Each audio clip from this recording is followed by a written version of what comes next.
¿Qué tal? Bienvenidas, bienvenidos a Tarjeta Roja dentro de Skol Online. Fútbol. Tenemos que hablar de fútbol. El fútbol, nos guste o no, es parte de la cultura de nuestro país y que desgraciadamente ha estado padeciendo a la propia Federación Mexicana de Fútbol. Y es tiempo de hablar de fútbol porque recientemente se inició la era de Diego Coca al frente de este quilombo llamado Tri. Y bueno, y para ello habíamos hablado ya de las formas que han prevalecido en nuestro fútbol relacionadas con la manera en la que se manejan los seleccionados nacionales. No solo el mayor, sino también los femeniles y los de etapas inferiores. Y bueno, ¿cuál es el contexto?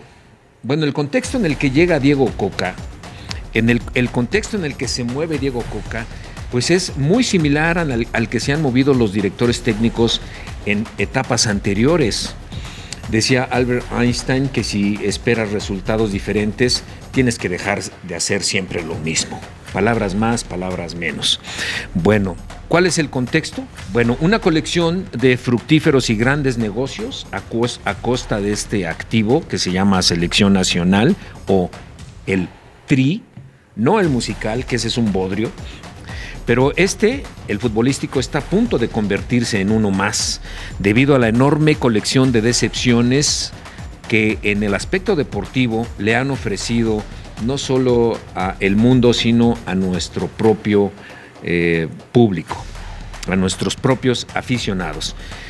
¿Cuál es el contexto? Bueno, una colección de fracasos deportivos, pero eso sí, una colección de enormes negocios a costa del Tri, patrocinios y derechos de transmisión, publicidad estática, dinámica, etcétera, etcétera. Un enorme negocio, un enorme activo para la Federación Mexicana de Fútbol, pero a costa de una escasa preparación deportiva, psicológica y técnica que nos ha llevado a seguir cosechando resultados mediocres y exhibiciones futbolísticas muy, pero muy pobres. ¿Por qué? No solo porque los tiempos de la propia liga provocan que haya un manoseo indiscriminado de jugadores disfrazados. Ya basta de decir, es que voy a ver a los jugadores. Por favor, los puedes ver en sus equipos, los puedes ver en las visitas, en los partidos, y deberían ser seleccionados aquellos que realmente están pasando un escrutinio y un examen objetivo, que es de lo que carece nuestro fútbol. Hay métodos y formas de medir la eficiencia de un jugador en el aspecto técnico, en el aspecto táctico, en el aspecto físico y en el aspecto psicológico. Hay formas de evaluarlos, hay formas de diagnosticar en qué momento futbolístico se encuentra determinado jugador.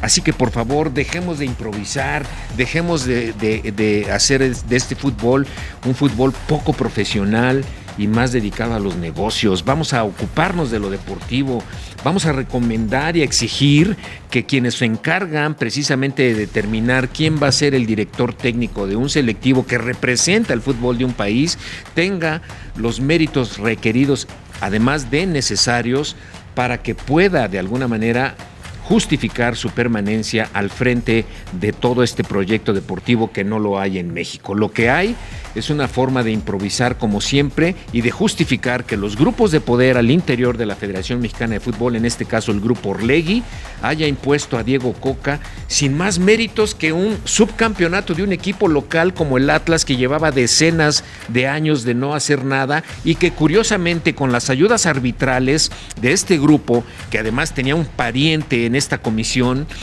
se hizo campeón con decisiones arbitrales muy, muy cuestionables. Pero si vamos a un análisis deportivo, estrictamente deportivo, ¿qué hizo el Atlas? ¿Cómo jugaba el Atlas? ¿Cuáles son los méritos de Coca? Por favor, hay que evaluar a los técnicos de igual manera.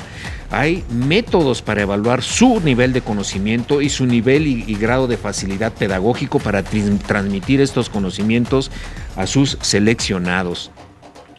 ¿Qué ha pasado? Bueno, una federación secuestrada por las televisoras y su club de Toby, Un sistema de competencia que privilegia el negocio y la mediocridad, que permite la extranjerización mediocre de los partidos, con una mayoría de extranjeros en la cancha, casi 8 por equipo.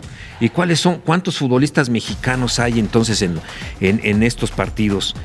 El draft, el no descenso, la multipropiedad, los derechos de transmisión, las casas de apuestas ahora entrando como patrocinadores y también tal vez extralimitando sus funciones, los derechos de transmisión, como ya lo dije, los grupos de poder al interior de la federación, Grupo Orlegui, el Grupo Pachuca, en menor escala los dueños, como en el caso del dueño de Chivas, en fin, etcétera. Coca es solo un empleado más, ya lo hemos dicho aquí, es un peón que debe ajustar su trabajo a las demandas que le exige los federativos o que le exigen los dueños de los clubes que lo pusieron allí.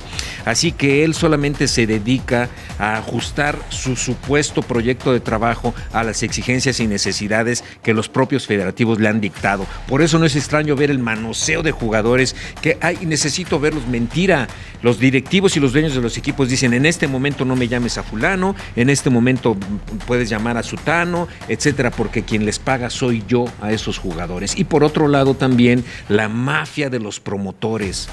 ¿Quiénes son los que surten a la selección? ¿A quién pertenecen? ¿A qué corral pertenecen de promotores? La mayoría de los seleccionados. Dejémonos del mito de los europeos.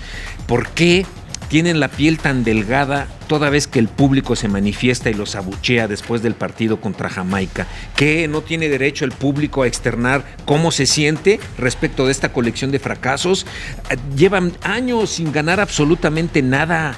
Uno de sus pretextos es de que la CONCACAF ha elevado su nivel de juego y ahora Estados Unidos juega mejor, Canadá juega mejor, Jamaica juega mejor, Honduras juega mejor, El Salvador juega. ¿Qué quiere decir? Que estos equipos, estos países con un fútbol mucho de menor calidad que el mexicano, ellos sí han avanzado y México no.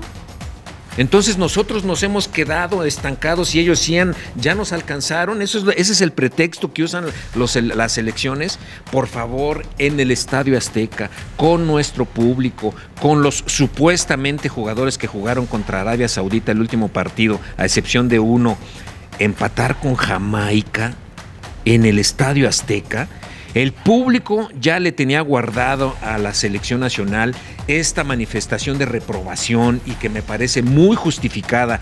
Y la opinocracia de los opinadores, de los comentaristas en televisión, en la mayor parte de las cadenas deportivas, siempre justifican al jugador, siempre lo respaldan, siempre le dan su palmadita para que no se sienta afectado. Por favor, son tan responsables los jugadores como los directivos y todo lo que se ha hecho mal hasta la fecha. Por favor, dejemos de apapachar al jugador, seamos críticos, utilicemos la crítica como experiencia de crecimiento y que no se enojen porque la gente los abuchea. Dejémonos del mito de los 5 participantes, de que un jugador puede participar en 5 o 6 Copas del Mundo. Por favor, todo lo contrario. ¿Dónde está el recambio generacional? ¿Dónde está la producción de jugadores jóvenes? ¿Cómo vamos a sostener las demandas de un fútbol cada vez más competitivo con la mediocridad que existe en nuestro fútbol mexicano, propiciada por los malos manejos de nuestros federativos, y que el público no tiene por qué ser complaciente con este tipo de tranzas? Tarjeta roja para los directivos, tarjeta roja para el director técnico, tarjeta roja para los jugadores mediocres que se cuidan, que no se exponen y que tienen una actitud pusilánime en este tipo de encuentros. Ya, dejémonos por favor de más decepciones nacionales. Hasta la próxima tarjeta roja.